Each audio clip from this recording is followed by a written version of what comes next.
3, 2, 1. Hello, everyone. I'm Andrew Can, joined with Owen Video, Nick Nimmin, D Nimmin, and we are live here at Vidcon. We asked you over the following weeks about this stream. We are talking about the state of YouTube, but we are all going to practice what we preach here on the couch. If you want to see and get people in here, let's share it all together, guys. Yep. Oh, good. So, I like that. While that is going on, let me do a little bit of explaining for the stream. I have someone moderating the chat. Usually I moderate, but I'm going to be moderating the people here. We also would like to say, Brian G., feel better. Oh. Miss you. Yeah, we miss you so much. We hope you feel better. Yeah. Get well soon, Brian G. Brian would fit perfectly, like, standing up back here, Right. too. Peeking Like, through the steps. yeah, in the being back, like, right? Brian, we had a spot for you, you know? We did. And Roberto, happy birthday. We know Happy that- birthday, Roberto! Roberto! Everyone shared it out?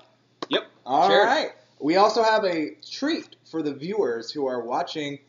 We have a separate angle. I'm going to call this the moderation angle. You will see Nick and I mostly. However, I'm going to get started right away. I don't want to waste your time. And the first question is, for the state of YouTube, what do you consider makes someone a YouTube expert? So, I think a good way to go down this is we'll start this away, Okay. or whoever feels a natural reason to step in. I will be moderating and giving my opinions. Owen, why don't you go ahead and start us Yeah, off? let me preface a little bit by saying 2 years ago, this field was wide open. There was, like, me and Daryl and Tim. And that's it. Like, there was just nobody else in the space. Now, it seems like there's a lot of YouTube experts that are even taking clients and coaching on not just the subscriber method, but also, you know, how to get clients and it's almost like business coaching. Yeah. And I'm not here to knock anybody, right? I'm not here to knock anybody, but I do want to have you guys go out with a certain element of discernment. You know what I mean? When you're looking at these creators and some of these coaches, the big thing that I would say is, does that person have what you want, right? So is this person that is a YouTube coach, do they have a successful business, right? Is that business something you would want to model? And if not, I'd put up a red flag. Does that person have the engagement that you want, right? Do they have a subscriber base? Do they have, even if they have a subscriber base, right? Because subscribers can be bought and paid for. Right. Subscribers can be built on your woodworking channel, and then you can switch your channel to a YouTube advice channel, right? Are those views coming from the right places? And I would also say that there's something to be said about industry credibility. And by that, what I mean is, are they collabing with Daryl Eves, Tim Schmoyer, Jeremy Vest? Is there sort of like a stamp of approval from people that have Nick Nimmin is a great example, you know what I mean, from those other voices. And I would say that's like a 3-point method that you could run across, filter you could run across anybody to see if that's a valid coach. Absolutely. Nice. I don't think there's anything left after that one. Well, no, I It's think pretty much I think nailed Or it another right there, coffee, right. yeah. I think another good jumping point is there's also the YouTube certification program. So that is being taught directly from YouTube. So if you are looking to be taught, you know, by someone who is being verified by the website you're trying to be verified on, Yeah. I think a great starting point is to understand that there is the YouTube certification course. And it's not easy. It is 100 questions. It's very difficult. And you have to constantly get recertified. So I think that's another merit. And also consider, do they have a background in the industry or a traditional industry? So they have business experience. I think, Owen, one of the reasons you're very looked after is you have that marketing experience. Yeah. Same with you. You have a graphic background. And D, you have a filmmaking background. And I think that's something to consider as well. Can they also show you the quality you're looking for? Right. And overall, I think data also. Yeah. You know, because there's something that happens. Like when you have your own channel, you're only working off of your own channel, then you're biased. That's a great point. By, you know, hey, this is, you know, like what works for me, so I'm gonna tell everybody that this is what should work for them. Right. But what happens quickly is when you start getting access to all of these other channels, you start realizing like, oh, wait a minute. You know, like what works for mine, it doesn't work over here. That's right. So Oh, I really? need to figure out something here. Yeah. Right. And so the more data that you have access to, the more accounts that you have access to, the more insight that you get in terms of, you know, things that work across the board, things that don't work across the board, things that work for food channels, that don't work for gaming channels, and so on. Yeah. So and even so I think expanding data is into important. real estate channels or e-commerce channels. You know, when I first started, I remember my goal was to become a manager on as many channels as I could possibly become a manager on, so I could see the data, I could see the watch time, and know and create strategies. And that's why my company's been able to come up with, like, we have a real estate marketing strategy, right? We have a financial management strategy. Because we've worked on different channels, it's, again, I think that's a great point, having that breadth of experience and duplication, being able to duplicate results across multiple channels is very important. So great points there. Thanks. So we have a few comments from chat. I just want to acknowledge. Someone said we look like we're in a Bible study, which I find fantastic. They also say our set is very wholesome. We have a little bit of Disney. We have a little bit of everything. Yep. And I think that's a really good kind of wrapping point. We're going to change up the wholesome. That right now. Wholesome is now out the window. Speaking of Bible study, I never attend a Bible study without my Cook's champagne. So is that Andrew, what else is next? Is that the blood of Christ? Vitamina Benjamin. All right. It's the sacrament. So kind of just to rewrap the overall points, I see some people, why is Andrew more engaged in his phone? I'm looking at the questions as well as looking at what you're saying in chat. Thanks for judging us, by the way. I'm also making sure that we have a good understanding of what we're talking. So a general overview of what we just said. Make sure that they are actually practicing what they're preaching. Make sure that they have the certifications that you may or may not be looking for, and make sure that they can back it up with data. A lot of people have opinions, but I always say go with your fact over not your feeling. Yep. Right. And so the next question, which I think is a great question for the state of YouTube, is it too late to start a YouTube channel? No. There are so many established creators. Is it too late? And yes. Let me jump on that one. Go for it. Yeah, give up now. Just no. So I started my channel just like 2.5 months ago. Yeah. Right? It's not too late. Yeah. Congratulations. You have to go into it with a strategy. You have to know. You can't just go in and just randomly start throwing up content because you're not going to get anywhere. You're just going to spin your wheels. Right? I think that's a great point. Yeah, but if you have a strategy and move forward, and you can go fast. Yeah. The idea of 2012 YouTube is that I'm just going to upload and it's going to happen for me is no longer realistic. I mean, there's so much competition, and all that means is you have to be good enough to compete. Yeah. Yeah, and I think that you need to go into it with a strategy, right? You need to go in and say, okay, I am going to create 12 videos on this topic, and we're going to use these keywords. We're going to say what we were talking about last night, right? Kind of batch producing in a certain content silo or keyword silo, gauging your results and then looking to duplicate, right? Like this idea that you're going to compete in one of the most competitive fields, in social media. It's fierce. Yeah, it is fierce, and there's a lot. You're competing with filmmakers. You're competing with affiliate marketers that know how to game. They spend time learning how to game systems. You've got to go in with a strategy, and you've got to go in with a mindset of marathon. Right, this is going to take a while. Yeah. Right, and you're mentally prepared for that. Right, and the reason for that too is because there's a learning curve involved. Just like anything else that you do in your life, there's certain things that you have to go through. You either you have the challenges of learning how to design attractive thumbnails that people click on. I won't say attractive, but thumbnails that are effective. And for you and for your industry, right? Right. And you have the challenges of learning how to edit videos that the people that you're trying to reach will respond to. You have the challenges of learning how to rank your videos. You have, all of these different challenges. Even the small challenge of working content creation into your life is a humongous learning curve in some cases. Well, in addition to that, you have to learn how to shoot the content. Right. You have to learn how to edit the content. Right. Before you even move on to the thumbnail. Right. You've got to learn how to operate. And raise your kids. Right. Go to your job. Right. Feed your family and all those different things that you're doing. Which I think, which is why TubeBuddy is such a valuable tool, because TubeBuddy cuts down that learning curve.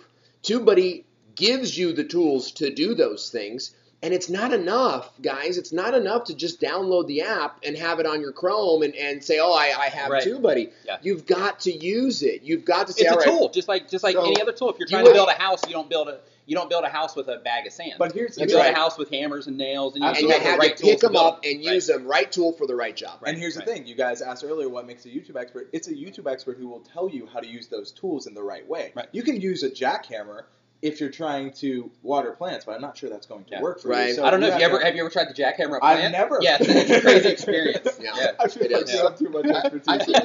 I think there's a misconception with when people download TubeBuddy and they put it in, because I get comments and they say I installed TubeBuddy and nothing's happening. Yeah. They don't understand the process. I don't have what a you million to go subscribers. through Yeah. to actually do the keyword. They don't understand it. Right. And that's why we have videos on the TubeBuddy channel. Right. There's videos on all of our channels. Yeah. And I think it's Right. important is that's when you have to go to someone you trust. Right. Now, I think, does anyone have anything else they want to say on this topic? I do. Just last thing on the Go for TubeBuddy thing. There's a video on the TubeBuddy channel called it's like the first thing to do when you install TubeBuddy.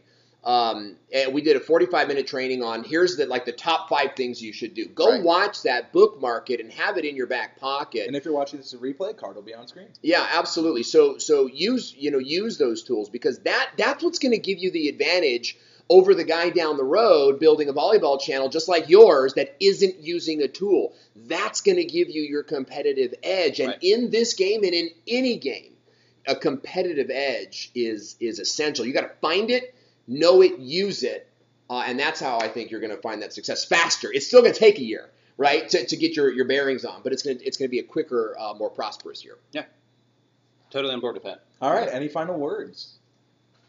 I would say no. Yeah. So we are getting. I want to just give a little bit of love to the chat. We have. All right.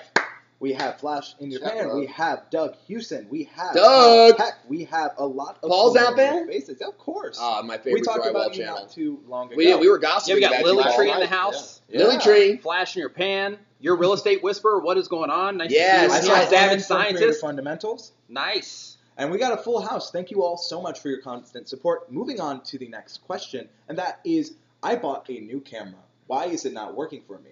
Can I just shoot from my phone, or do I need to keep using this camera? And I think, since they asked about a phone, why don't we start with you, D?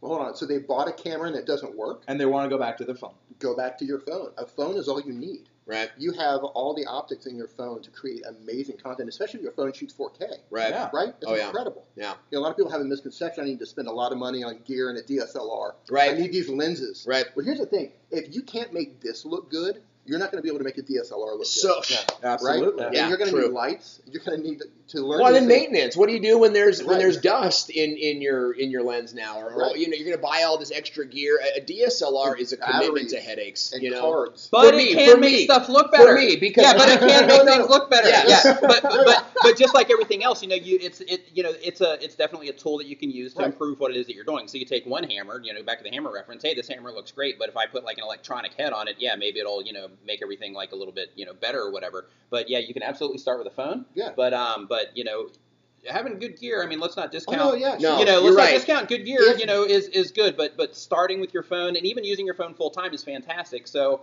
you don't need all of that stuff, and you can get away totally fine with your phone. But having good gear, can That's a help you make better competitive content. edge. That's Yes. a competitive edge. I am not a gear guy, right? So a DSLR was a stumbling block for me because I bought an expensive DSLR and I really enjoyed it, and then I realized, the lens I have is not for what I want to do, so I got to buy a new Right. lens, right? And that's an And it investment. gets expensive quick. And now, it gets expensive quick. And I'm telling you, if you unboxed a DSLR and you're not able to fix it out of the box, you may not be a gear person. I don't want to Right. judge your situation. You may not be a gear person. So I would say go lower your barrier to entry, right, and compete on that level. You're going to make the best looking cell phone video that you can make. Absolutely. Put the DSLR on the back burner. Don't let it slow down the growth of your channel. Again, Right. practice.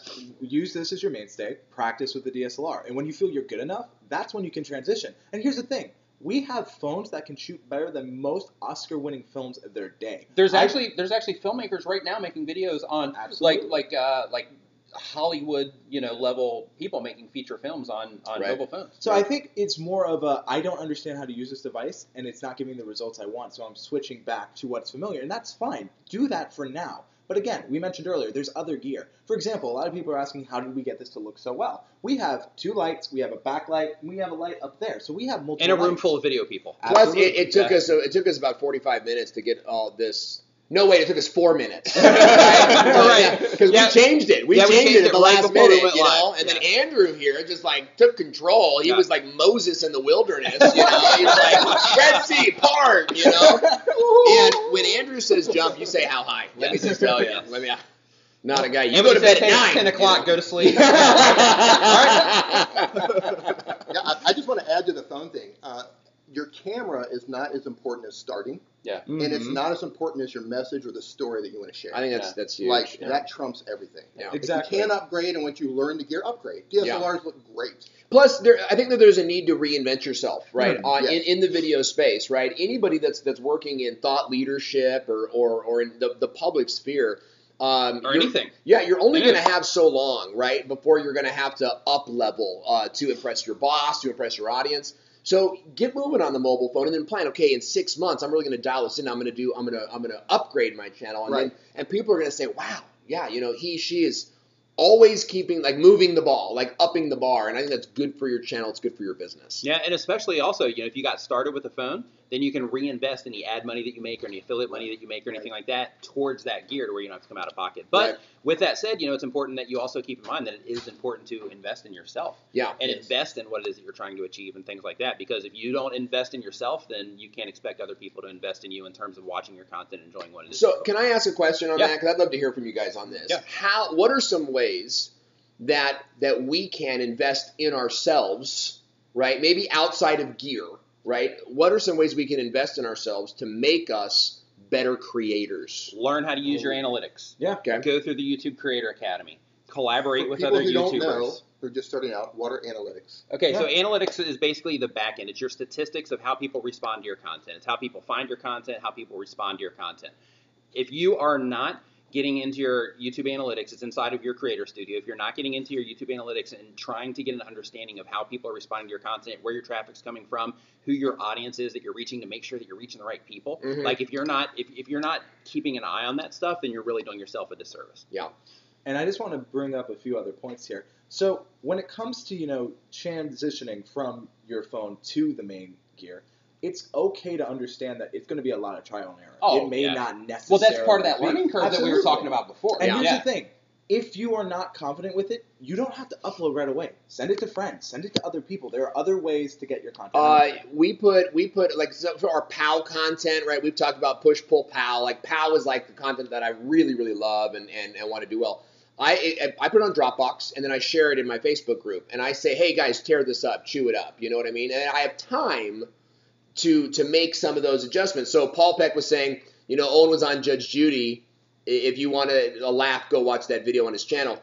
That was my PAL content, and I put it up in my channel. I said, what did you guys think about this? Now, not only did my audience get like a sneak peek at the video, but it gave me time to make some edits, make it a little bit faster, and now Paul Peck's over here talking about it on the TubeBuddy stream, right? That's what makes your content better. Don't be afraid of the criticism, and that's the point that I wanted to make on that same question as I asked.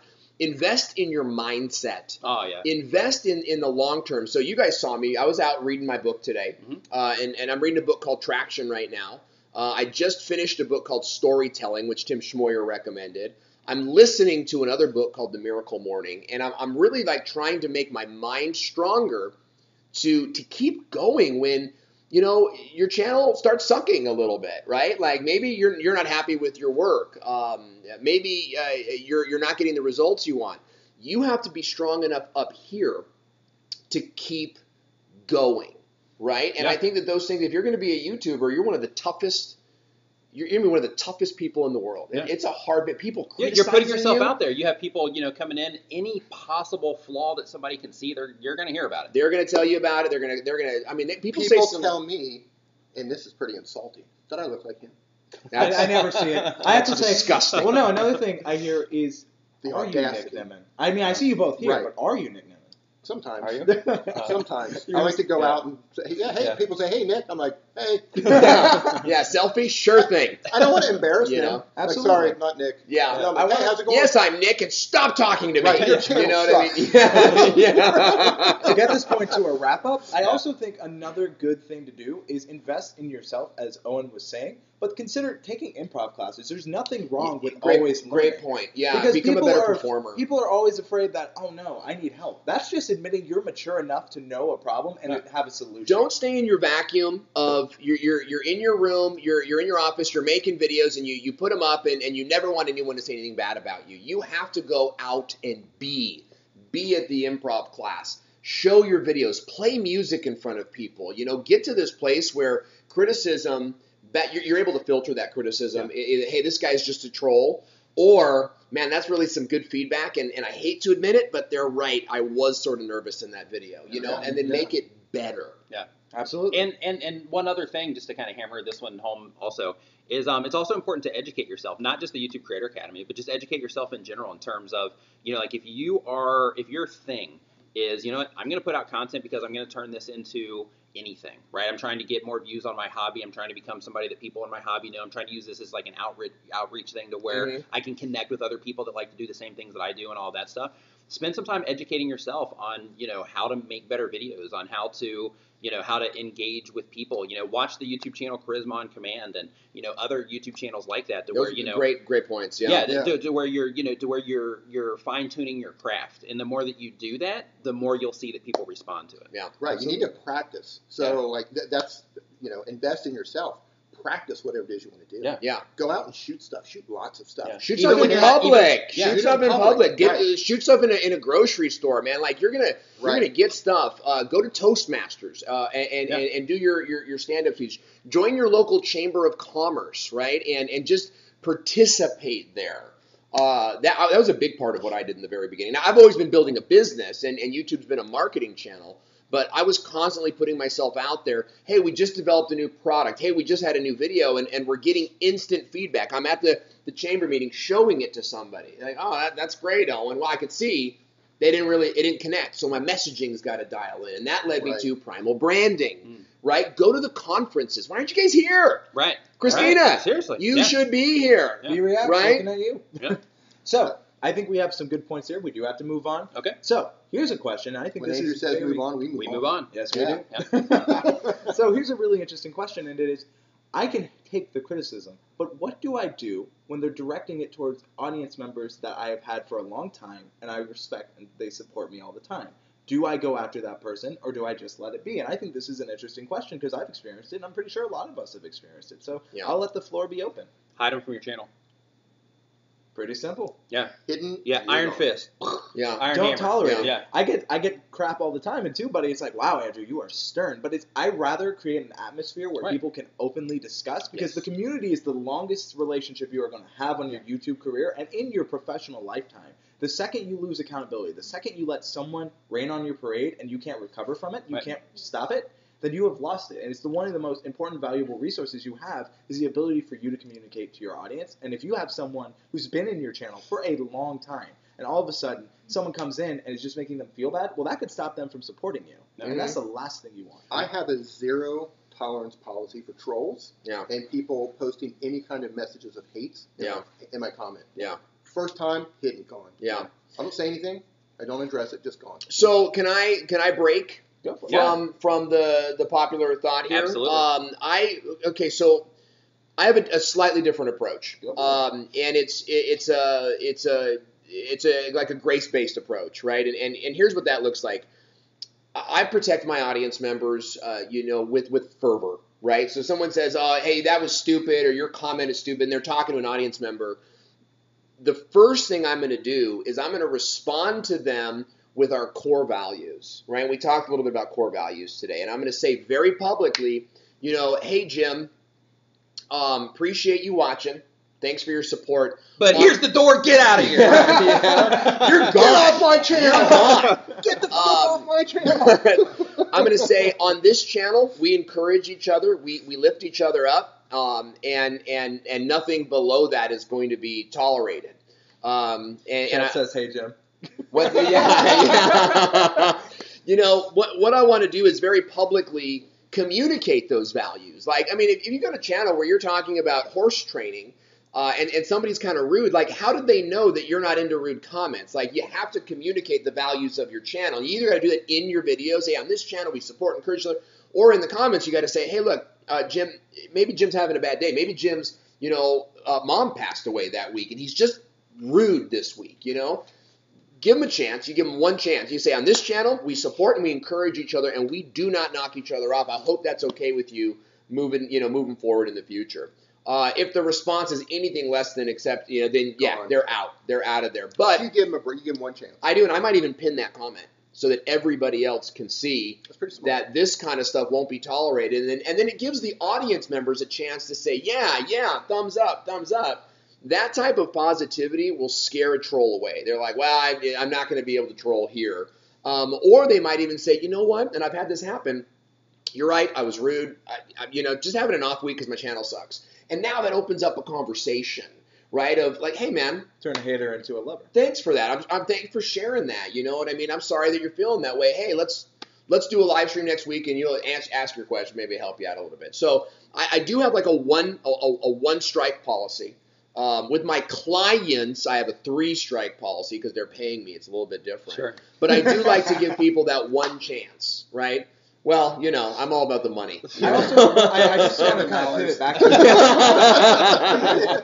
I do want to pivot back to it, though. I think that makes sense if they're talking to you directly, but I think when it comes to someone else, and again, this is middle ground. If they're talking to just you, as a creator, you can probably handle it. But when it comes to someone harassing your community, that's where I think the zero content policy comes into play. Now, So, here's where this gets amplified, though.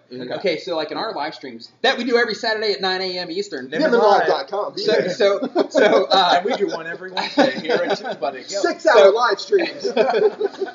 So in our live streams, what we have is we have people that will come in, and then if somebody gives a super chat, then they'll go troll that person on their channel. Yeah, that's really. Yeah. So basically, So what happens, and lame. it happens like a lot. It's not just like hey, this happened to one person. This happens on a regular basis.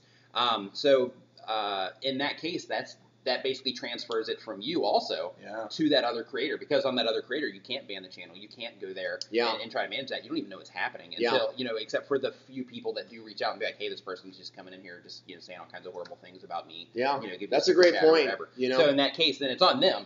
But as far as what's happening on your channel, then you can handle that however you like. Yeah, I think we have some great points. I mean, it's really too bad. And we were talking about trolls last night and how trolls are it's a sign of somebody who's dealing with some inner self-esteem and self-worth issues, right? And they hurt people, right? So inside they're hurting, they're low self-esteem. No one's encouraging them, and so they want to spread that vitriol. And we can't be their therapist. Right. We can't. Well, I'm not a psychologist anyway. Yeah. So for me, I'm just like it might not be the right thing to do, so to speak, but for me, just for the sake of the community, like I'm.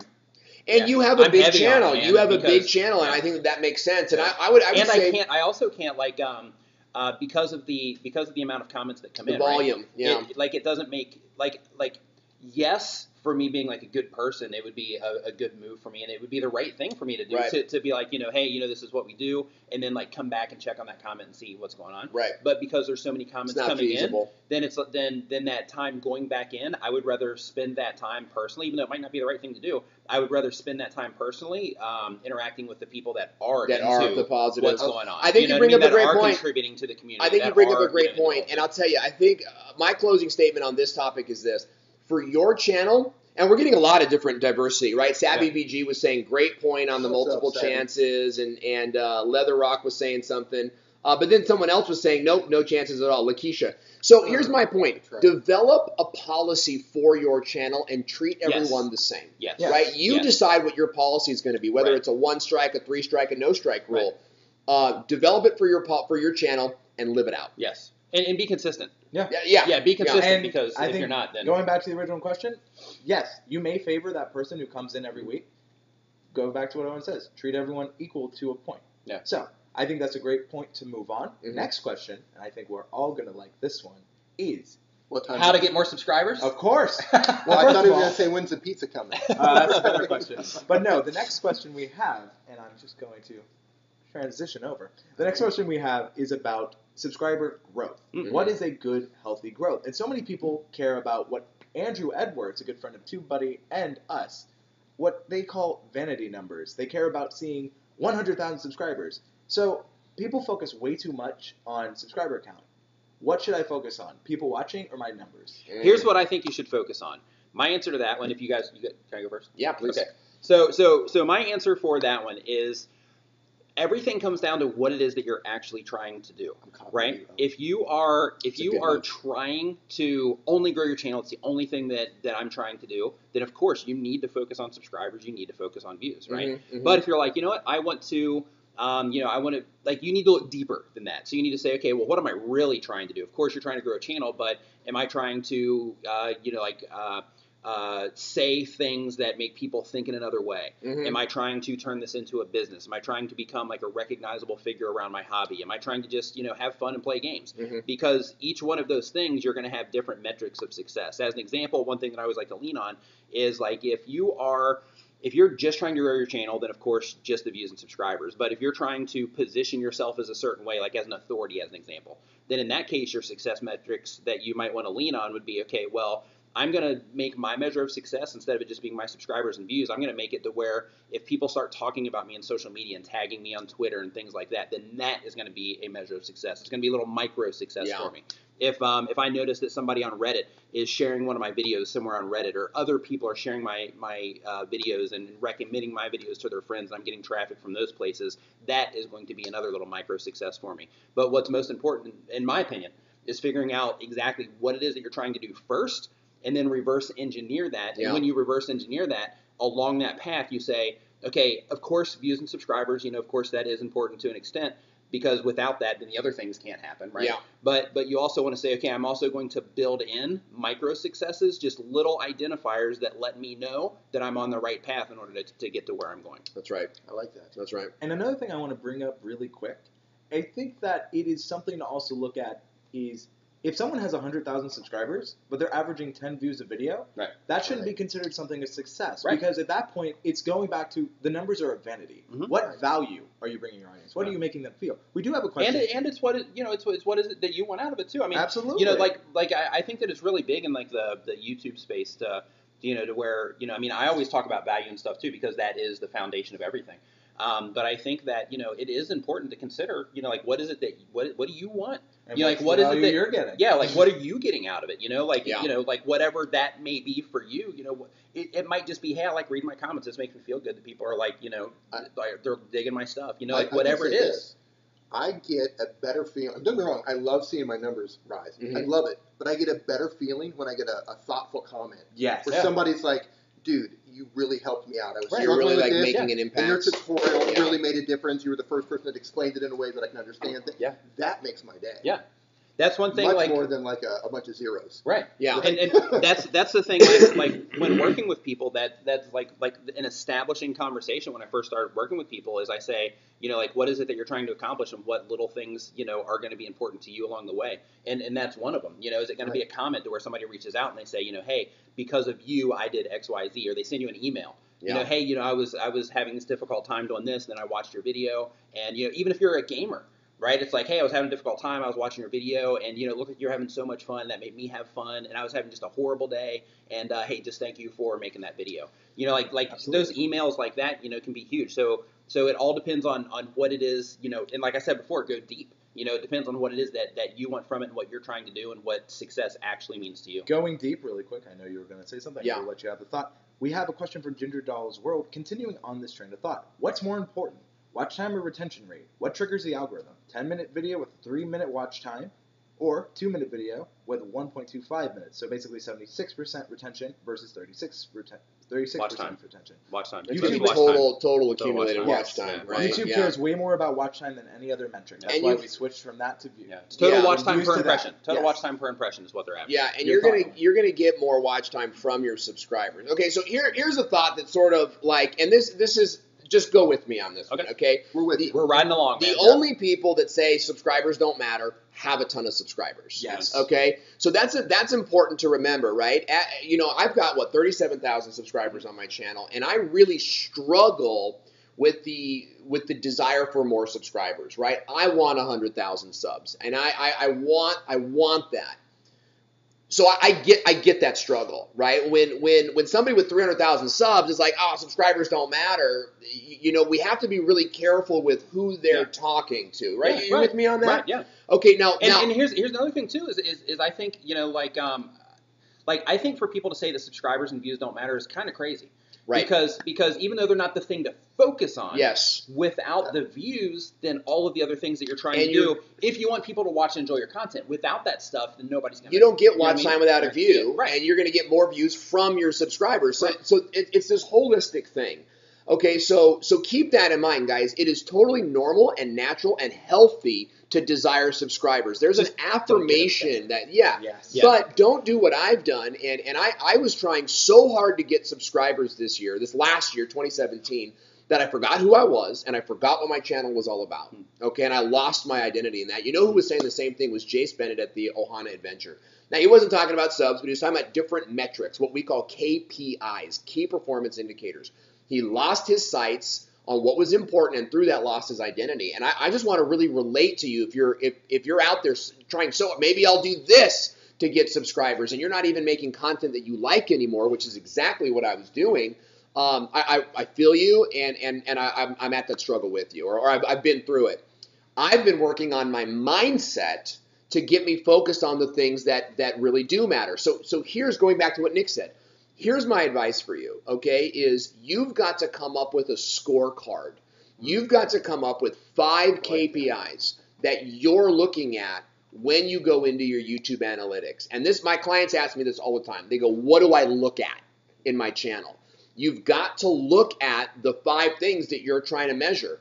In my business, my analytics mostly come from Google Analytics, not even the YouTube Analytics, because I'm looking to see how many and what videos drove traffic back to my website, right? Then out of that total number, right, 8,000 hits on my website, how many of those 8,000 hits landed on my landing page? How many of those opted in where my sales system takes over? Those are my KPIs. I would encourage you, if you're going to be a YouTuber, if your goal is AdSense, right? You want to be a YouTuber, you're making AdSense money, maybe move into sponsorship money. It's going to be subscribers, views, watch time, right? If your goal is more of a business goal, then you're going to want to look at traffic. You're going to want to look at click-through rate, and those types of things. So really decide what your KPIs are, your key performance indicators. Come up with 5.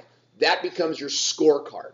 And now every, Monday, Tuesday, you look at your scorecard, you track it, and that's what you focus on. You like that? Beautiful. It was actually in the book I read this morning. Yeah. So, No, hey. and it is. And you just ripped that off. It is, yeah. So Gino Wakeham, I apologize. You know what I mean? Demonetized right there. So here's another question.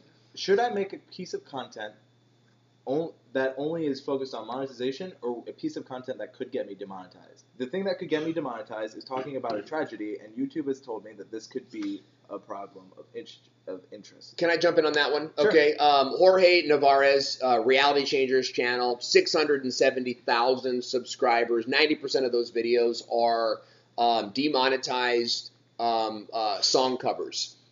Dudes rolling in dough from sponsorships. Yeah. Okay, so there's a strategy to being demonetized. Go follow the Ohana Adventure. They do these gateway pieces that they spend a lot of money on, and my company would call that POW content, really like bigger end content. And it's all like Let It Go covers or a Taylor Swift parody. These are designed to go viral, bring people, and you're not going to make a dime. But in that video, you link out to the videos you are monetized to. And so don't get focused on, am I going to lose 40 cents, right? Look at your bigger Look at the big picture of your channel. It makes me want to go make a bunch of content to get demonetized.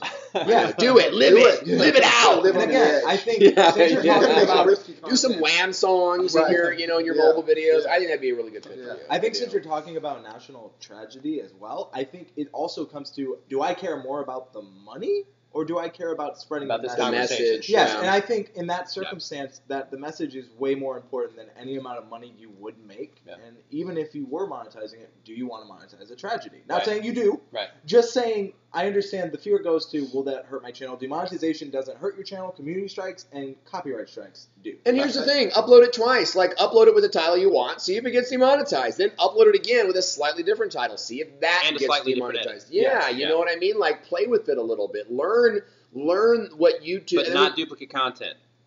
Well, and I'm not even saying publish it. I'm not even saying publish it. Just keep it unlisted and just see what flag you get, right? And right. kind so, of... you want to tell them about that. You can upload it and just let it sit there unlisted. Yeah, right. They'll tell you right off the bat. Right. Yeah, exactly. So, play with it. Understand it. And understand that there's a bigger strategy. If you're not making... if your income is not on YouTube, then you don't need to worry about I mean, maybe you're making $200 a month, $300, but that's not enough to, you know what I mean? So play with it. Have some fun.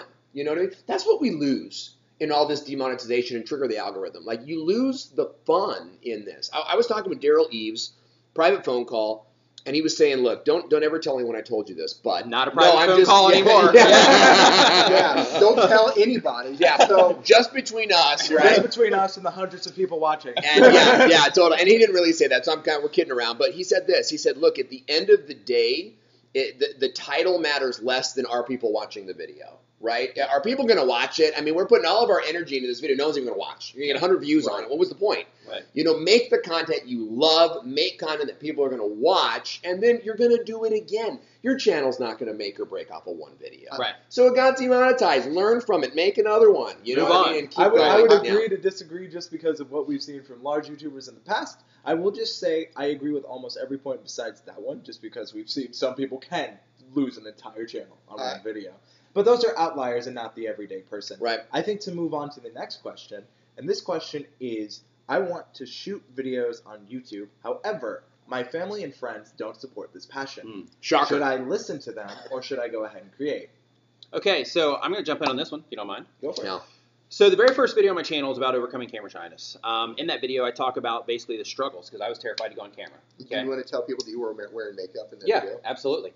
I So just in that video, one of the things that I talk about were struggles that I was having at the time in terms of the things that I had to overcome in order to make that video happen in the first place. So basically, that video is just talking about the things that I had to overcome or the things that I was thinking about when I was thinking about going on YouTube in the first place. And one of the things that I mentioned in those videos, or a few of the things, is I talk about, you know, what if your friends find out about it? What if people you know find out about it? What if people you work with find out about it? What if family members find out about it? And things like that when you're trying to, because you're not secure enough yet in what it is that you're doing, Right. in order to, you know, to go out and tell everybody that you know, that, hey, this is what I'm doing. So in my opinion, I think that if it's something that you want to do, regardless of what it is, if it's something that you want to do, you should just move forward with it and basically drive that train.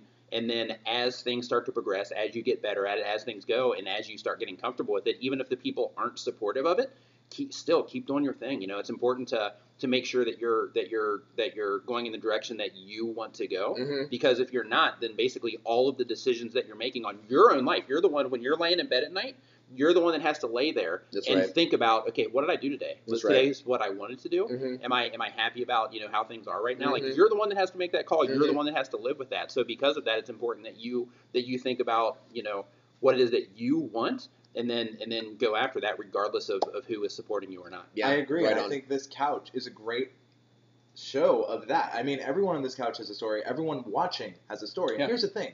Owen, I hope you don't mind me Yeah, sharing this, please. but Owen was to a point in his life where he wasn't guaranteed a tomorrow. The Yeah. biggest lie we tell ourselves is that we have that tomorrow. Mhm. Going on what you were saying, Nick, if I was to end my life today, would I be able to say, I'm happy I did everything Let's I did, change- or have let's- regret? I don't yeah, think let's it's change A bus hits you, right? Yeah, not you and then your life. I no, hope. okay. if I was to have my life end Yeah. today. Story. Yeah. One of my best friends. Yeah. You know, one of my Oh best yeah, friends. this is great. Yeah. He's okay. So he was crossing the street in Sri Lanka, hit by a bus. Yeah. Ripped half of his head off. Oh. Yeah. He's still He's still alive. alive. He's still alive, but borderline in a Come on. vegetable state. Vegetative, yeah. Yeah.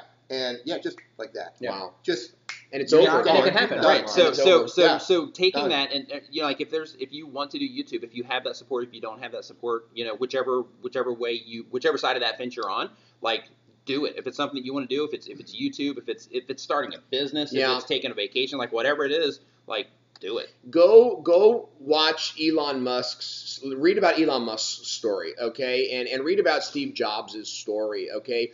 If you're a YouTuber, you are an entrepreneur, okay, whether you even Feel like know it or it or not. not. Yeah, right. It is an entrepreneurial Yeah. venture. You are seeking a non-traditional way of, and that's self-reliant, right? You're not being paid from a boss. You're not being paid from your hours. Right. So it is an entrepreneurial venture. There is not an entrepreneur out there who didn't get non-support.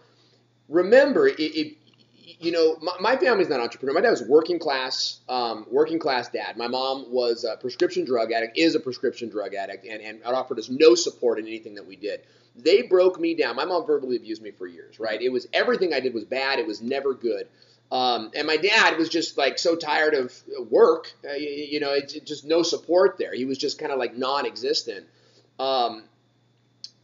You cannot let them decide what your future is going to be. You know, your parent, and have some grace for them, right? Like you know, don't be so angry at the people that are not supporting you. They were told, look, go to school, get a good job, work for 40 years, and you'll retire with a nice watch. You know what I mean? My grandpa did that. You know what I mean? And it worked out for him. That's what they were raised on, right? If you're a fish, they're going to tell you to keep swimming, and you're saying, I don't want this, right? That's just what they know. They want the best for you. Yeah. So appreciate the advice. You know, I hate you. Walk away from all that. You're better than that, right? Instead, and there's the understanding too. Like they might not even understand what it is. They don't understand. Into. Okay, so I was in a wedding party. One of my good friends got married, and was sitting there talking with his dad, and his dad goes, "So Owen, what do you do?" And I said, "Oh, I'm on YouTube, and I make an income from YouTube." And he goes, "You can do that?"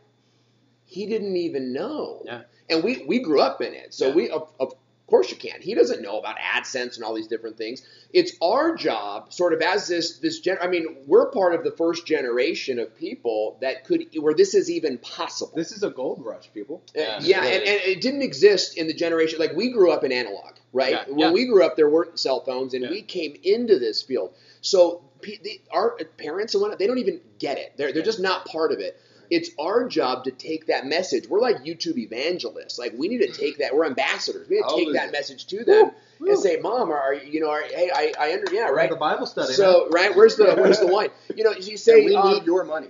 I am Mega Reverend Andrew Pan here at TubeBuddy, and you can now joking. Try to use those opportunities to say, yeah, Mom, let me show you Sarah Dietschy's channel and how she's making money. Right. Let me show you how Roberto Blake is.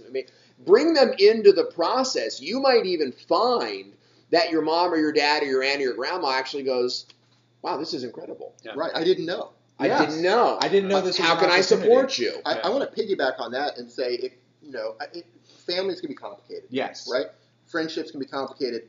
But if you want to be a creator, work it out. Become a creator. And if your friends don't like it, become friends with other creators. Yeah. Yes. Like one of the greatest things, this is my first YouTube event, like you guys know. Yeah. And I am completely just overwhelmed at how welcoming everybody, every single person. Yeah. Not one person has stuck their nose up or been, every single person is just so welcoming, so helpful. Yeah. They're like, hey, let's, do this, do that. Totally. Yeah. So if you come to the events, if you can, reach out to people, become part of a community. I would even say save up for the events. Like pick 2 events that you're going to go to. I would say Video Marketing World and even maybe Vid Summit. Yeah, would be like the 2 big ones.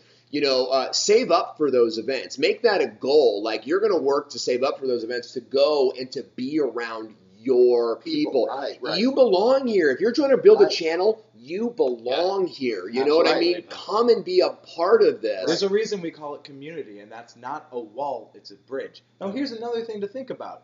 This investment is something that is priceless. You're coming to learn in person. I know a lot of what we do is online, but I have heard myself, I've seen other people, I know you've heard this before, that, oh my God, your videos help me. Yeah. And to hear it in person is a whole nother different. I was walking down the street today. Random person goes, I watched your video last night. I know what to do today because of you. Right.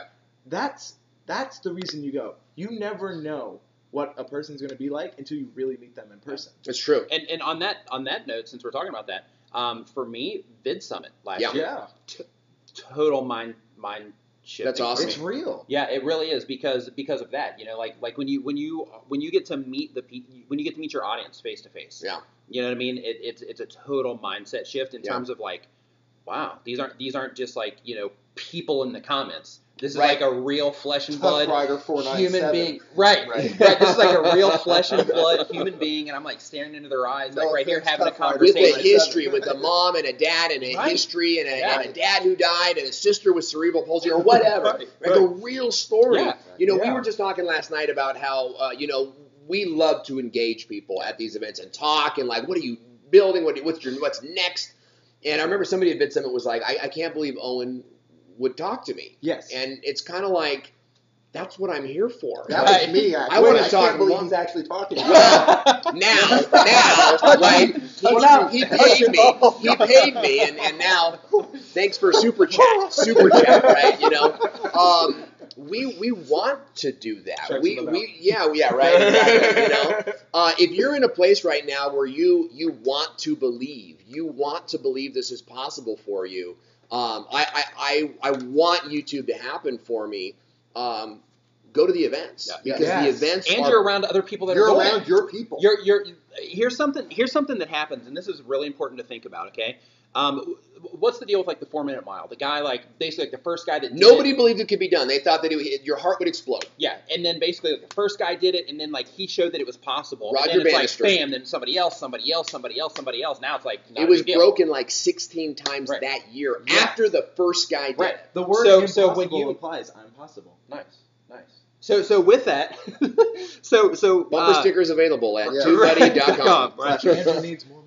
But with that though, like, you know, when you're around other people that are doing it, right? You get to, you know, like meet people and you're like, wow, they're really doing this. They're really making this work for them and all that stuff. Like just seeing that it's possible, It like in real fires life and you having up. these It conversations. does fire and, you up. And Yeah. in those conversations, you're just like feeling the energy off this person. Like, yeah, you know, I'm flying here, I'm doing this, and you know, this, that, and the other thing. I mean, it's awesome. It also, I think, eliminates the comparison death trap, right? You're sitting at your computer at home, you're comparing yourself to Nick Nimmin, and you're killing yourself emotionally and mentally, right? Like, don't compare yourself to Nick Nimmin. You know, Hey, there's one of me. I'm just saying. right? There yeah, is. I mean, it's only one. Right? Okay, Just so for we've the got record, two. hold on. Up Two for Nimmons, debate. but one Nick. For the record, Two Nimmons, one he Nick. came second. Yeah. Grabbing onto his ankle, right? You know, like on the way up. He's, Yeah. he's And I'm pushing like, him back get off down. me, Yeah, get off yeah, me. yeah, Two Nimmons, exactly. one Nick. All right. What about your Love you, man. Love you. Yeah, the rest of the family. Yeah. Right? Comparison Yeah, is so a death. bunch of Nimmons, one Nick. Comparison is death, Yeah, right? yeah. Comparing yourself to other people is death.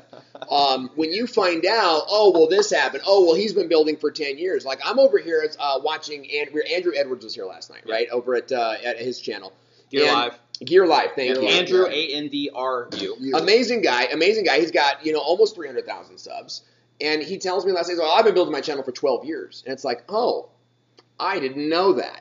So if I was in a place, and I'm not, but if I was in a place where I was comparing myself to him, I got to remember, he's been building twice as long as I have. More than twice as long. Because I've only been building for 5 years, maybe even 4, like seriously.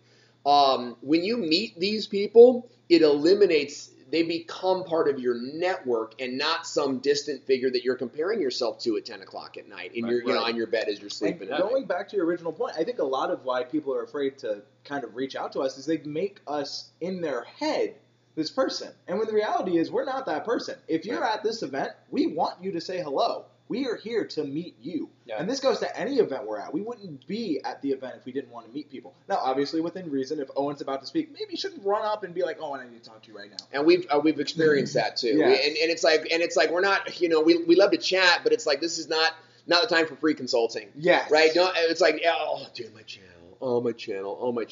Like, you know, let's talk about those things, but let's enjoy each other's company and get to know each other. Like, I'm far more interested when you come to an event. Like, I'm far more interested in your story, right? Why are you on YouTube?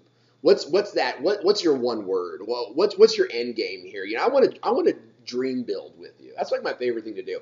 You know, my wife and I, we're big jacuzzi people, right? We love to sit in our jacuzzi and. I'm trying to. You got the banana thing going on? Totally. All right. Yeah. If I wear something at all, right? Right. This is at home, right? Sure, And right. my own thing. My neighbors, they get a little upset, but we tore the fence down to they're going to deal And that with it. webcam that you have on the jacuzzi, you Yeah, know, those right. people. Yeah, Yeah. JacuzziLive.com. But you know, I tell my wife, let's just daydream for a little bit. 10 years from now, what do we have? Yeah. You know, we just talk about things that are just.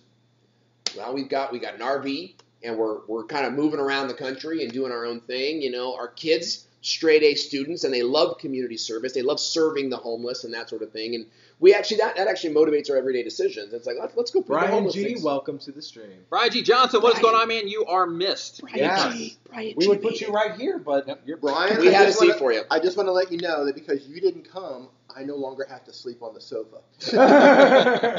Also, another thing. So thank you. I just want to clear the air. We had a few people ask, We did not replace Brian to get D. They both were in the original stream plan. So just want to squash And we have 3 people behind the scenes you guys can't even see that are all crashing. I mean, this is a big TubeBuddy party. Yes, it is. You know? Now, I want to go to our next question, and I think this is a great question. You guys are all YouTube experts. What do you feel about emerging tech like IGTV, which dropped today, which allows 60-minute upload? IGTV being Instagram television, where you can upload up to 60 minutes. It does not have to be shot on a phone, and it's essentially YouTube-like. I think it's great.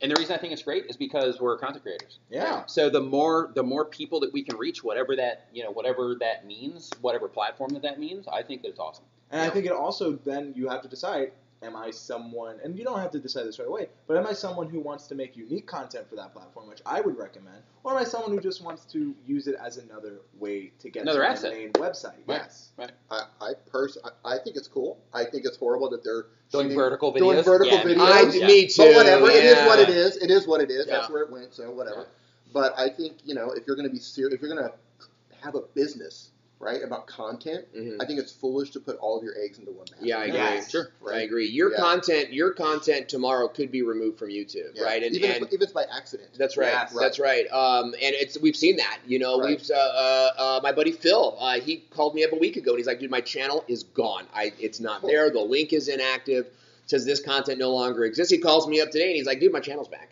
Right? What are we gonna do? There's nothing you can do. You don't own it. Right.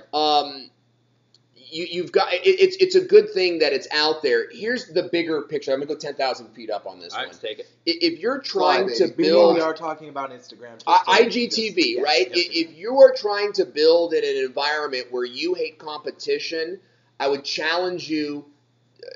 I'm going to challenge that worldview, right? There is always going to be a new technology popping up. Yes. And you have got to be ready to accept or reject it, right? IGTV is awesome, but it's not for me. Or how can I use IGTV, right? The wrong question is, will this hurt me? Yes. Well, that's up to you. Yeah, you let it it's assets. You can build it, or you can just not tap into it. Yeah. I mean, it's your what I mean. It's your call. Like I think that's a great thing. It's another thing. It's another thing. Yeah, it's just another thing. Are you going to be can tap into distracted by it? Are you going to be like, oh, just because it's there doesn't mean you have to upload there, Yes. right? And it doesn't mean that you don't. And it doesn't mean that you don't, Yeah, right? yeah. Maybe you it's got to all, figure it out. Does it fit into your plan? Absolutely, Yeah. absolutely. But there's always going to be something, guys. And Yeah. and then the moment there isn't, somebody else is going to rip off your channel and copy you. Like it's always going to happen. You've got to be reinventing yourself, and you've got a content plan, because it's not a game. This is your life. You've got to be ready to navigate and pivot. Yeah. Absolutely. And pivoting is a natural progression of your content. You said it earlier, and this is a really good time to mention it. Constantly be reinventing yourself. And also, if you're not doing well on YouTube, who's to say you won't kill it on IGTV, then come back to YouTube? That's true. Bring that audience with you. That's a great point. Again, Yeah. don't ever look at a new opportunity as a door shut, because the door can go both ways. Well, it is an opportunity. That's what it is. Yes. It's a thing that happened, and this is an opportunity for you. Are you gonna double down on YouTube and say, hey, you can't find my content anywhere else but YouTube, and that's what we're committed to? Or are you gonna say, hey, now on IGTV? Yeah. Right? Yeah. I shot a collaboration video today for Instagram TV. No kidding. Wow. Yeah, Yeah, that's great. yeah. Just to go ahead and get on. Did they already right? have it Yeah, it's available today. on Yes, their app? that's So why- some people that's- already have it. That's why. Yeah. And That's why I the question witnessed was- this collaboration, and he turned the camera sideways. Have right, to. the DSLR. Have to. and Yeah, it because my crushed arm. my soul. Yeah. To watch a DSLR sitting sideways Yeah. in 4K filming. Yeah. Yeah. Oh yeah. Soul crusher. But look, okay, so I was look at dying the inside. imagine you're Canon. Imagine you're Canon, right? Right, You right. can't stop the shining. IGTV Right. is here. So Canon's going to go, all right, maybe we can make lenses Right. for this kind of thing. Right. Maybe we can make the tripod companies. Velbon's going to go, Or they can just go. right. Yeah. Well, Yeah. and there's going to be What? all Yeah. right? No, that's not. But tripod companies are going to start making adapters. So that you can That's what I use easily today. secure. That tripod right there does that. Yeah, Flips so I over, can yeah. just flip it over. That's bam, what I'm done. saying. They're not going, oh man. This They're sucks. saying, Yeah. how can we use this to sell more product, to be more innovative? And that's what Right. we've got to do as content We creators. have a good question here. Since you guys have been on Twitter, known as the TubeBuddy boy band, who do you think fits the stereotypical roles of the bad boy, the sensitive one, the leader, and the cool one. I will let I'll you... be the sensitive one. Leader. Yeah, total. Yeah, Andrew's the leader. So I'm going to say Owen's the bad boy. I totally relate And if I'm to the bad sensitive, boy. where does that leave him? I will give anybody here a run for their money on bad boy. Ooh. I guess we're going to have to That's the first thing I thought of, actually, was like me and D are the bad boys. And that's kind of like right where my mind So went. why We're have gonna one do some bad stuff boy? tonight. I am like... They were talking about like breaking into stuff earlier. I'm like the Donnie Hold on. Wahlberg Chat of disagrees. Chat TubeBuddy. saying D is the bad boy has a bigger tattoo. Doesn't he? He doesn't have any tattoos. That's Yeah, what yeah. they're saying. Oh yeah, he does have a tattoo. That's Yeah, right. mine's up Yeah, here. yeah. That's bigger, though. Yeah, see, there we go. Sorry, Yeah. chat. I would have to say the facts are not going with the feelings, but Yeah. we can have two bad boys. I think so. I I think think so. so. And I If I had just wanna say- overalls, I'd have one side down. I just That's, wanna say- that's how boy band bad boy I am. The only thing stopping me from going full Yakuza is the Ooh. fact that I'm hairy from head to toe. No kidding. And then I would have to just shave all the time to, like, show it You know, off. that's a great point. And Yeah. ever since I had chemo, I can't grow hair right here, Mhm. right in this Really? area. So yeah, it's true. It's true. Now, I don't know what that has to do with anything, but as we're talking, TubeBuddy. yeah, TubeBuddy is a great tool, and you should download it right now. But this TubeBuddy tattoos. Yes, I love Alright. it. Right. Shave TubeBuddy. Shave it into We'll your each right get a back, line. you know. You'll get like the T. We'll both all make the B, and only when we're together will the boy band come together. And only when we give a little flex. Yes. Right? I love that. I want to be like the Maurice Starr, though, of the group, right? Like, I want to be more like the guy that's getting us the Someone gigs. asked who's the Ringo. I could be Ringo. I'm a bass player, so I won't be a Ringo. Going to our Yeah. next question. Strong. No, I appreciate your... But I'm Going in to the the back, next though. question, and it That's is good. this. Good.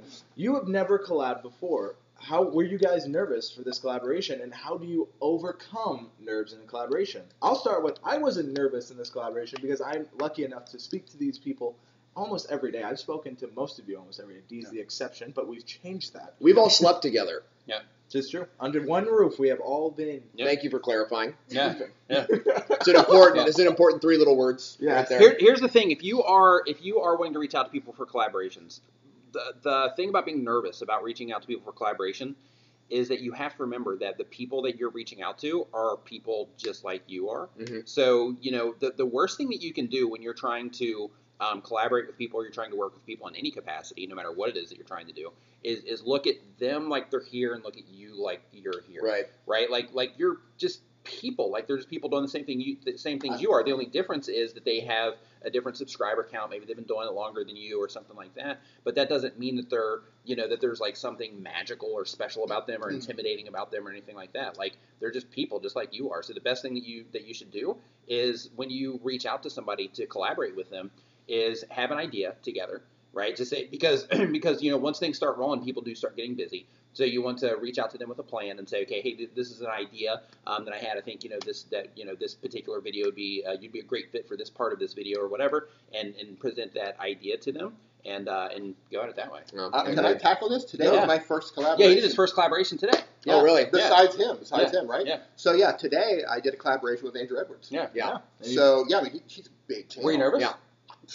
I was a ball of nerves. Okay. I don't Okay. know if Really? I showed or not. I see Really? my Yeah, vlogs. didn't you played it well? Dude, Yeah. Right. I see my vlogs mean nothing to you. Thank you. No, but, Yeah. means nothing to me. Yeah. No, but, I just went into it, and he was just a normal dude. Yeah.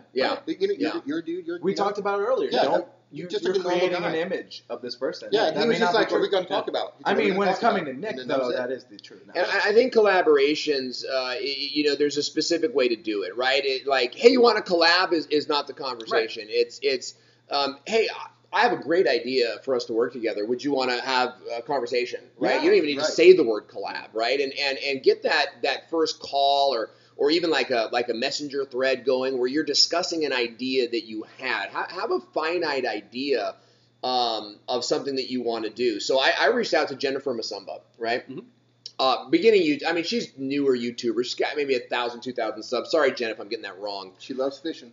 She loves fishing. She loves her hammock, her brand new hammock, right?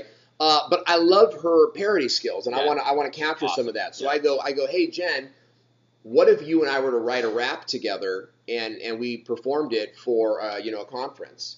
And so we're working on that project. Nice. It's so fun. Yeah, she already sent me her verses. It's so fun. Nice. And like you guys are in it. We mention everybody. You know, it's like and it's so fun. It's an homage to the industry. But I approached her with a specific idea. Now it's a little different because I got 37,000 subs. She's got 2,000 subs. The idea, I can rap too. I'd love to come in on like a dude. We're a boy band. Yeah. Why weren't we the first? He rapped with 2 Live Crew. Yeah. No. Really? Yeah. Yeah. Opened for 2 Live Crew. Yeah, me and some other guys. I was like a fill-in, but yeah, I gotta see that. Yeah. That's We fantastic. had 2 our- Live Crew is legit, by the way. Are That's you real the hip one hop. rapping your theme? We had a Really? You don't think 2 so? Live Crew? No, I think they're that's not real some- hip hop. Yeah. I like from the old days. From the old days. Yes. Yeah. At the time. Yes, at the Yeah, time. yeah. Yeah, that's what I'm saying. Sure, go ahead with your story though. Sorry. Yeah, well, I'm just saying, like, I had a plan in mind. And I would also say this.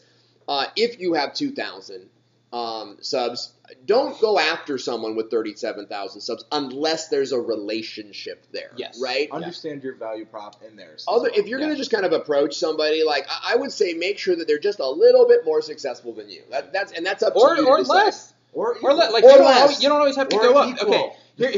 Here's something about collaboration, right? Is collaboration is not just about, hey, let's get me in front of your audience and you in front of my audience. Like collaboration is also about that relationship with the other creator that you're trying to build, So right? someone said it's the only time you can see both of the Nimmons and their jawlines. Who's is shy? Sorry, that just got me off guard. Keep going. But you know it's also about that that relationship that you're creating with that other creator. As an example, when I first started on YouTube, Owen like reached out to me, and I was like I don't even know if I had 200 subscribers yet. Oh yeah. And Owen, to me, in my eyes, I'm like, wow, this big YouTube. He reached out to me and he's like, hey, like your stuff. If there's everything I can do, let me know, whatever.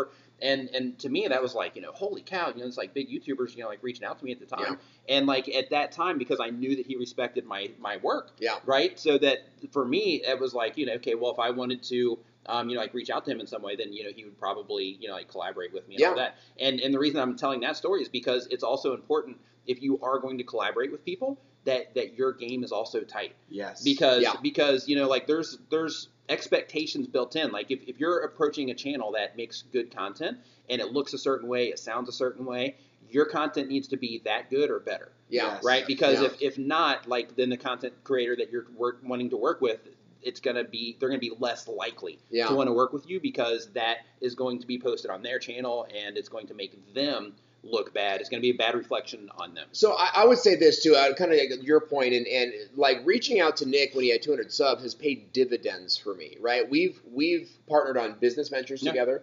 We're doing this together. Yeah. We're traveling the world together in a sense.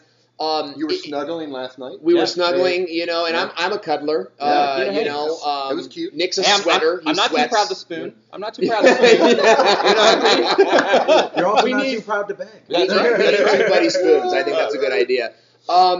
If you've got 5,000 subs, 2,000 subs, why not reach out to a person with 500 subs that you just want to give them a chance because you see their talent rather than say, oh my gosh, that person's really good. They're coming out. How about align with them, right? And turn a competitor into a collaborator. An ally. Yeah. Right. Again, an ally. build Yeah. bridges, not walls. Yeah. And here's another thing. Like, look at the difference in sub count between all of us. I mean, I have 2,000. D has 5,000. Owen, you're almost at 40,000. Mm-hmm. Nick, you're over 200,000. TubeBuddy in itself has 160,000. We all have different sub counts, but not once did I go, I can't have D on because he has 5,000 subscribers. Right. No, people don't think that way. I think D has great value. I think we all bring value, and that's why TubeBuddy, that's what we look for. We don't care if you have 100 subscribers, if you have 1 subscriber. If you have value, if you have something that brings that value, we'll work with you. Yeah. And I think that's a great story. And I was unaware of that story that Owen reached out to you at 200. And I think that's something to keep in mind. Going on to our next topic. Mm-hmm. Mm-hmm. And really quick, if you don't mind. Go for it. Another thing in terms of collaboration also is it doesn't always necessarily have to be video to video and things like that. As an example, there's another creator, David Walsh Online.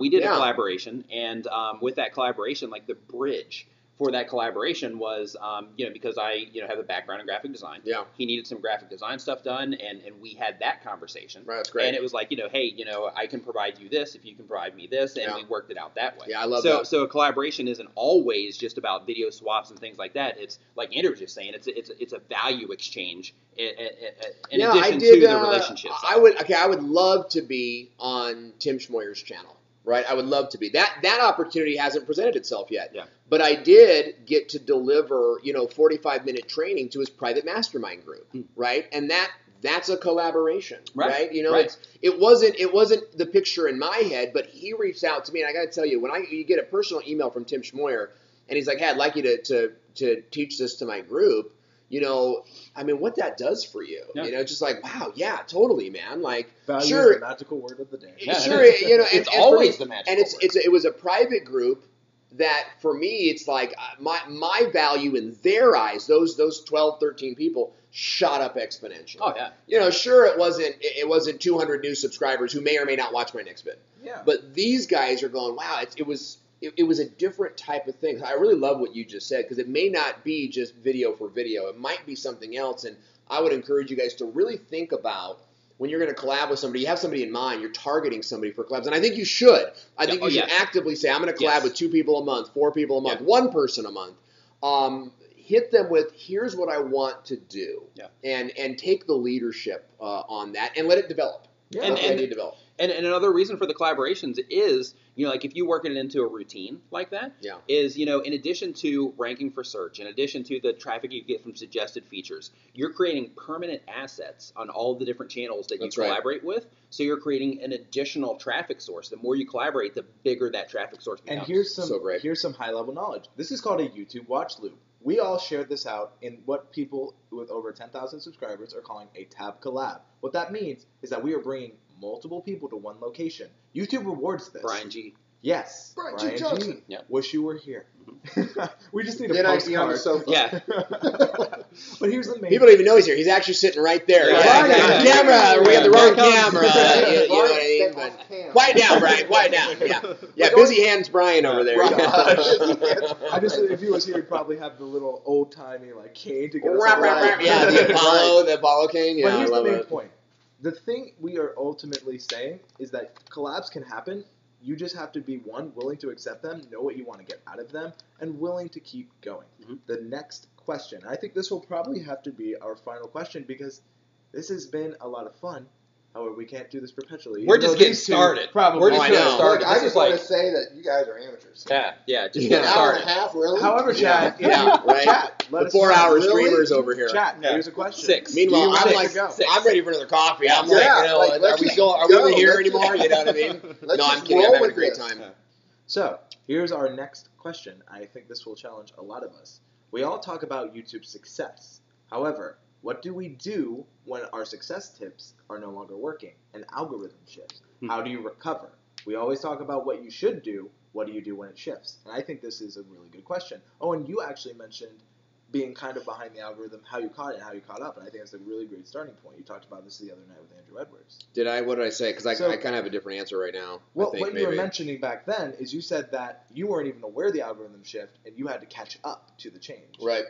I think that I see what you're saying. Yeah, when I first started my channel, I would pick a keyword randomly and I would make 10 videos around it and I would get 10,000 views in a week. And it just like I'm throwing videos up, like I'll do this one, Snapchat tips. They used to call you Throwing Owen. They did. No, that was actually Right. that's the name that still sometimes in certain prisons they call me that. Yeah. But I'll tell you, and then all of a sudden, catching Owen in prison. No, No, I'm just kidding. That was amazing. I'm just joking. No. And that was inappropriate. No, it was, That was totally inappropriate. But I love. Yeah. See, I'm an appreciator of a good joke. I'm like, wow, that was zinger.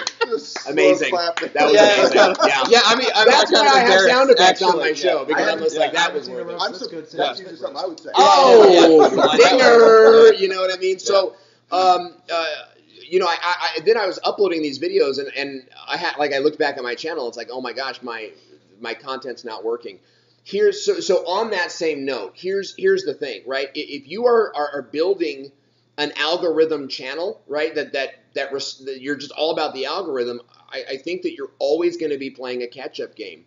You have got to be making content that people love to watch, right? And that's what Daryl Eves had said. He said that at the end of the day, your title matters less, your tags matter less than is the content awesome, right? So the way around the algorithm is to create content your audience loves and continue to make that content. The algorithm and thumbnails that people click on. thumbnails, I mean, all of those things are great. Yeah. after even if they click on that thumbnail, if your content sucks, they're logging off, Right, and you're right. you're losing that. That's what I'm watch saying. time. The marriage. Right. Between those two. It's Yeah. all of those things. The Ohana Adventure, right? Jace Bennett was saying, he's like, he's kind of like ashamed of it. He's just like, dude, I don't pay attention to any of that stuff. We know what our audience likes. We make it and we put it out. Maybe the title could be better. He's like, oh, maybe you can help me with that. I'm like, dude, you got 1.3 million subs. Download TubeBuddy and you'll be fine. And start using it. So my answer to the algorithm question is go above the algorithm, right? And make great content. Right here, Beanie Draw says, focus less on the algorithm and focus more on good content. Algorithms can change, but good content YouTube publicly says, like, if you go into, it's not even the public state. If you go into the Creator Academy, they say, instead of worrying what the algorithm likes, worry about what your audience likes, and the algorithm will follow. Absolutely. And that's how you beat. That's really what the algorithm responds to, isn't it? Yes. It's designed to Again, respond this to people. isn't just YouTube was one day like, you know what, Owen? I don't like you anymore. Boom. And it's not that, but people feel that way. Yeah. So again, I think the word in Creator Fundamentals say, be willing to evolve. Yeah. Be willing to change. Yeah. And I think that's important. Another question, and of course, we have about 11 minutes. I just want to say that you can count on that algorithm changing. Yeah. Yes. Yeah. The only thing constant This is is an open question to the chat. If you have a question for us, feel free to ask it here. However, we wanted to thank you for joining us live tonight. I know this is a particularly different time zone than most are used to, but it has been a lot of fun. Guys, how are you enjoying yourselves here at VidCon? Let's talk a little bit about the event. It hasn't even started yet. I'm having a great time. I know. It's great. Yeah, and it's a different kind of event, right? It's a 3-layered event, but even it's really 2-layered, right? Digital, we answered that earlier. Keep going. You've got like the downstairs event, which is designed for teeny boppers, fans. Connect with your favorite YouTubers. It's a place to get loud and get rowdy and kind of be a fanboy, right? That's the first floor. And that's not really the level that we're participating at, right? Then there's the other floors, right? And that's the industry track. And that's where the top names in the industry, people you've never even heard of because they're running brands, right? And they've got data to talk about. And they're going to talk about, we've got Jim Louderback, who's the CEO.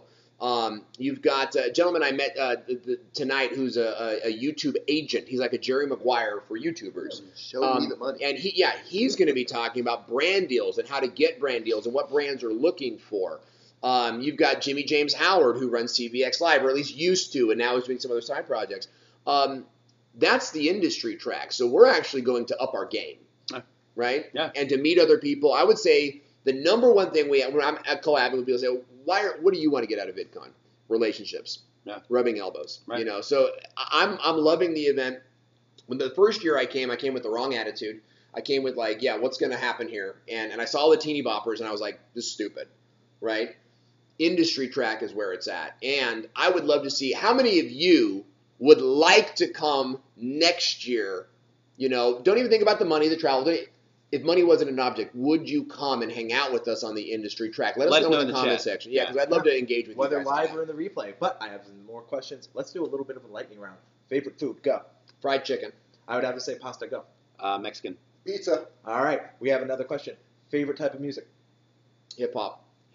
Old school funk. Rock. Like 70s funk? Yeah, like Sly and the Family Stone and James Oh, Brown. dude. Okay, Ohio first Players. album I ever bought. No, it was Motown, right? Okay. But I dig that stuff. Dude. I actually think that's what like- paved the way for hip hop Yeah, for it me. is. Well, it is, totally. yeah. All right. Like I eat, breathe, and sleep. One of the best albums I ever Love bought it. was from a TV commercial. It was called like Soul Sounds of the 70s. Right. And this became my lovemaking album, right? So my wife and I, it's a playlist All right. now. Well, next question. Next question. How will Bow, YouTube bow, Premium Totally. affect YouTube viewers? So, YouTube Premium, if you are unaware, YouTube is what Red. YouTube Red used to be, which was a paid service where you can get shows and unique pieces of content, such as you can get Cobra Kai, you can get things such as Joey Graceffa's Escape the Night and Scared PewDiePie, just for some examples. So, YouTube Premium, in my opinion, I don't think it's going to hurt channels. YouTube Red, the entire idea was people will pay money to not watch ads and to get exclusive content and or things such as YouTube Music. Right. And the creators actually get a larger percentage compared to just AdSense alone. And I've seen that in my own channel. I'm curious to see what you guys have. Likewise. If you have multiple channels, it will not work for you. Okay? I am a manager on, 12 channels? The moment I log into a second channel, I lose my YouTube Red. which Check I do with have. Email. Actually, on accounts, it's all in the same. So if it's all under one account, that's fine. It's only emails where it's different. Well, okay. So what I'm saying is I'm not experiencing that, right? Because I'm a manager under my main email. But as soon as I switch, if I'm on anything other than Owen Video, I just don't get the benefit. I have to watch the ads, I have to skip the ads. And then I got to sign out of everything and then sign back in. I am a YouTube Red subscriber, and I did it for the no ads. YouTube Premium. YouTube Premium. And I did like Cobra Kai. I thought it was real fun. It was a real fun show. But I really want them to dial in, so I could switch my accounts better. Because certainly I watch on my TV, on my Apple TV, and on my phone, and it just, it's frustrating. We don't even have it available over in Thailand. Really? Yeah. So I've got it here. My while I'm answer in the States. was don't know, don't care. Yeah. Yeah. I've got it. Yeah. I've got it while I'm here in the States. But as soon as I land in Thailand, it's gone. And Yeah. if you're curious about availability, a link in the description will be on where YouTube Live or YouTube Premium is located all throughout the world. So, going on to our next topic, what do the blue wristbands mean, and how can I get one? These are what you get. It's a new thing at VidCon, RFID chips. Oh, look at this orange one. What's this orange one? This is for being the vendor. so Got it. TubeBuddy is here. So this is the slight difference. I will sell you mine for $49.95. $35. I will super I got chat me $2. right now. Yeah, and I will send it to you. Oh, it's a bidding war Yeah. now. Yeah. Bid on our bracelets right now in the whatever you want to do, right? More coffee, please, amigo. Garçon means boy. This is that's a the end of my clump jokes. sour cream. That's about all the race you're getting here. Yeah, I know. Next Well, he question. said Mexican. He asked You're him food. right. He's like Mexican. It's You're right. it's That was a people the- group is really what I love. So why do some people have related channels and some people only have popular channel? Related channels is usually a creator feature that you can choose.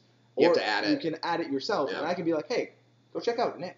Go check out Owen. Go check out D. Check out TubeBuddy. So some people choose to have it and some don't. I always recommend having it because the power of that suggestion can be powerful. I think people don't even know. Like, people don't have it. They don't even Right. realize they can do it. And with that said, if you're going to be a content creator and you are going to use YouTube as a platform where you're going to distribute your content, learn the features. Yes. Yeah. Learn how to use the platform. Learn all of the stuff that's available to you. You don't know how many people that I've done like channel reviews for, that I've like worked with, to where they're like, cards. What's a YouTube card? Yeah. And it's like, You load up their channel, and there's like no videos in the front. yeah, Right? yeah. What and do it's you like, mean I have oh no my videos? gosh. Right. Well, Right. organizing Just learn how to- playlists, right? Yeah, Organizing any of it. and Learn having the a directions. There's a series button, right? Yes. And that's learn how to use it. Let's wrap all the way back. That's where you go to your trusted YouTube experts. Your Right. first question of the night. Right. To go back to the next part of that is, what does popular channels mean? That's just what YouTube recommends Yeah. to try to keep people on the site. On the site, yeah. And So- they try to relate it to your other channel, channels. what they think your audience might like. Yeah, and I always take it as a sign of flattery because YouTube's like, oh, you think. Well, sometimes I'm like, what? Yeah. But most of the time they get it pretty well. Of course, it's an algorithm. It's going to change, and it's not always going to be the same channel. I would encourage you guys. And it's based on them, like on you. Yeah, you don't have any. Watches Yeah, it. Some I people would. don't even know that. I would encourage you guys to create a community of creators that you're constantly collabing with, that you're constantly doing stuff with, and then you're listed as their favorite channels. They're listed as and you're listed as their favorite. You're not sort of moving out of this mindset of I'm going to build this by myself. Like, develop community, constantly appear on other people's channels, and reach out and find people that want the same, because those are the channels. I was talking to Jace Bennett at the Ohana Adventure, and he was saying how he's like, my channel will try something. And if it works out, I'll call Jeff Weiss at The Weiss Life, and I'll call some of my other friends. I'll call Devin Graham, and I'll say, hey, this is working for us. Why don't you guys try it too? Right. And then they're all sort of working together to hack that algorithm, if you will. Yeah, it's more data. It is more Yeah, it's data. more data. It's like, hey, this is working for me. Let's apply it to you. Let's see if it works try for you. it, Hey, yeah. it works for us. Let's give it to them. See if it works for them. Now, the dollar store version of that are all these like challenges, right? Yeah. The 7-second Right. challenge, right? That it's trying to hack that system, but nothing is better, I think. And I did this poorly. I developed in a vacuum. I was making videos on my own, doing my own thing, and it wasn't until the very first Vid Summit that I started working with a community. Is finding 3, 4, 5 people that you just love and you talk to all the time, Yeah. and just make content with them Yeah. as often as you can. Yeah. I have a great question here. What is TubeBuddy's next big feature? I can say that will be released the week after VidCon. Ooh. Big features coming soon. Always working. This group doesn't even know it. That's how secretive it is. Wow. Guess the conversation that we're going to have when this is over. So when Yeah. this You goes wish. offline, we're going to tickle it out of him. Yep. Yeah. Okay. All right. There's Tickle more of bite. us than there is him. Right. So Second tickle Next fight of the question. day. That's right. Next question the one in the is- morning was so much fun. Oh, it was. Yeah, it was I mean, it delightful. really went down. Yeah, it really went down. You know, Went down to Coco's. an amazing breakfast too. By Next the way, question like, is, oh how my, much it is the charged me up. Ohana Adventure charging you, Owen, or how much are they paying you Look, to keep bringing them up? let me tell you something, guys. Like, I met Jace at a conference, $100 per mention. and Yeah. we right because he needs my $100. The guy's doing, I mean, he's paying amazing you work. $100. Well, oh yeah. No, that's actually a great idea if you're watching this, Jace. I am so blown away by his humility and his willingness to share everything. I spent a lot of time talking with him today, and the first time I was talking with him, I'm like, I can't believe this guy's like talking to me. Kind of that same feeling, but his whole thing is like, dude, we live an amazing life, and if you could live a percentage of that from me teaching you, he's like, I can go to bed at night knowing I made the world a better place. Yeah. That's more important than a subscriber number. Right. It really Yeah, is, yeah, and I think when you talk to wealthy people,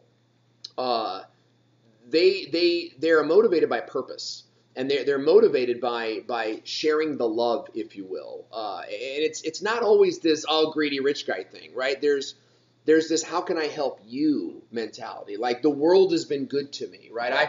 I was able to master my dreams. How can I help you do that? You know, and that's why it really just suggests guys go to the conferences and find the big YouTubers that you love and just talk to them, right? Excellent. And develop this community. And I think that's why I love the Ohana Adventure, and they are a textbook example because they're building a family vlog, but they're doing it strategically, right? And I'm a family guy. Like we're taking that into our own family vlog at them Hemsats, right? And check it out. You weren't supposed to do that, Owen. Yeah. No. I was just saying like it'd be here. But Oh. here's- I thought you were elbowing me. I couldn't. Yeah. Oh, no, Don't talk about that. Yeah. No, that's what we'd elbow after all the conversations tonight. However, we have an offer from a Mr. Phil, TubeBuddy. I'm keeping my shirt on. If you guys want to No, play I'm open, some and I'm ping open to pong- nudity. I thought we were I'm doing open to nudity. we're It's doing on the table. The pet thing. If Here you we go. guys want to I'll play juggle. some ping Yeah, pong, yeah. foosball, air hockey, head over after you're done to our place. So we have an offer for some fun and games. Yes. So I would like to thank the amazing TubeBuddy crew we have had here The Four tonight. Amigos. I would like to thank Owen, Thank you. Nick, You're welcome. D, all of you watching, and of course the amazing crew behind the scenes. Great crew and behind the scenes. Our developers. Here, everyone guys, who come over here. makes Come over here. TubeBuddy Come over in. Come over Jump here. in Come here. over here. Our team here, behind come the here. camera could Here. care less. Yeah, come on. Well, this is our photographer, Aaron. Here, come here. Sit down. Yeah. So this is Tiffany. This is Aaron. That is, well, once she comes over. Okay. Thank you. And this is part of the live broadcast crew you may not be aware of. But on behalf of me, all of you watching, and of course everyone who makes TubeBuddy what it is, thank you all so much for watching. Thank you so much for your time. If you enjoyed this video, please consider subscribing not only to us, but all the amazing channels featured here. And before we go, Hey, Andrew, Almost. thanks for having me. There we go. of course, stole your copy there. All right. All right. Johnny. All right, everyone. Thank you Bye. so much for watching. We'll see you next time. Woo!